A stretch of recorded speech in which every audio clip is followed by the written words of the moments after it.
ইসরায়েলের দক্ষিণাঞ্চলে দ্বিতীয় দফায় ক্ষেপণাস্ত্র ও ড্রোন হামলা চালিয়েছে ইয়েমেনের সশস্ত্র গোষ্ঠী হুথি বিদ্রোহীরা। এক বিবৃতিতে এই হামলার খবর নিশ্চিত করেছেন ইরান সমর্থিত গোষ্ঠীটির সামরিক মুখপাত্র ইয়াহিয়া সারি। শনিবার ইরানের পক্ষে যুদ্ধে যোগ দেওয়ার আনুষ্ঠানিক ঘোষণার 24 ঘন্টারও কম সময়ের মধ্যে এই দ্বিতীয় দফা আক্রমণ চালালো হুথিরা। ইয়াহিয়া সারি হুঁশিয়ারি দিয়ে বলেন, ইসরায়েল যতক্ষণ পর্যন্ত তাদের আগ্রাসন ও হামলা বন্ধ না করবে ততক্ষণ পর্যন্ত আগামী দিনগুলোতেও হুথিদের এই সামরিক অভিযান অব্যাহত থাকবে। হুতিদের পক্ষ থেকে জানানো হয়েছে, ইসরায়েলের বেশ কিছু গুরুত্বপূর্ণ সামরিক স্থাপনা লক্ষ্য করে ক্রুজ ক্ষেপণাস্ত্র ও ড্রোন ব্যবহার করে এই আক্রমণ চালানো হয়েছে। লেবানন, ইরান এবং ফিলিস্তিনে ইসরায়েলি বাহিনীর অভিযানের প্রতিশোধ হিসেবেই এই পদক্ষেপ নেওয়া হয়েছে বলে দাবি তাদের।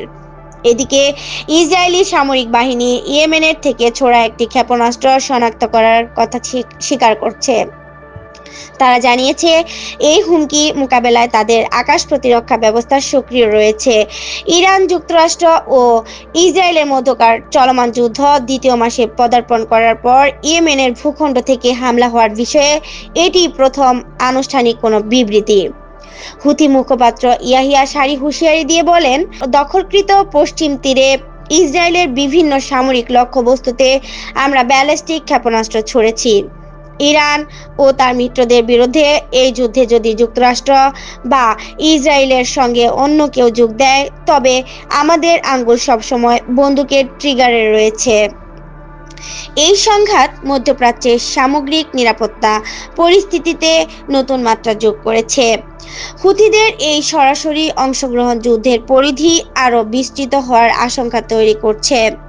মধ্যপ্রাচ্যে ইরানের হামলা এবং অভ্যন্তরীণ নীতির প্রতিবাদে যুক্তরাষ্ট্র জুড়ে প্রেসিডেন্ট ডোনাল্ড ট্রাম্প এর বিরুদ্ধে নো কিংস স্লোগানে ব্যাপক বিক্ষোভ শুরু হয়েছে।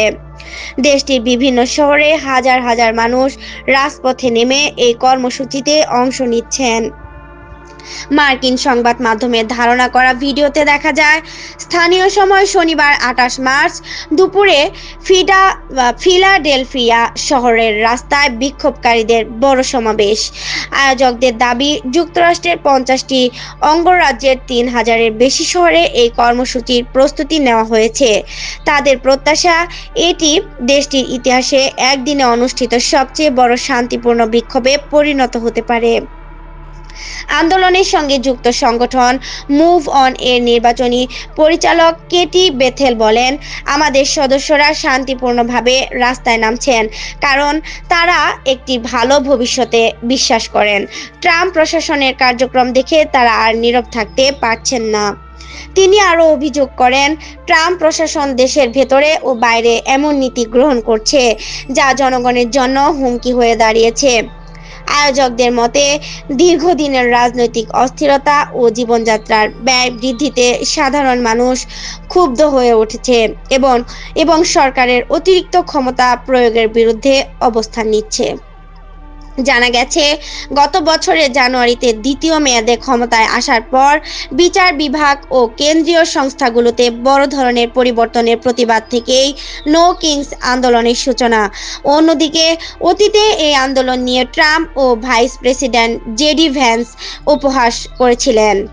সামাজিক মাধ্যমে এআই নির্ভর মিমে ট্রাম্পকে মুকুট পরিহিত অবস্থায় দেখানো হয়। ট্রাম্প নিজেও একটি কাল্পনিক ছবি শেয়ার করেছিলেন যেখানে তাকে কিং ট্রাম্প হিসেবে উপস্থাপন করা হয়।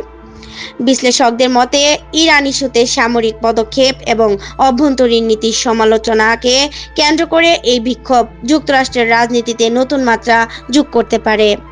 নাহিদা, কথা টিভি 71, ঢাকা।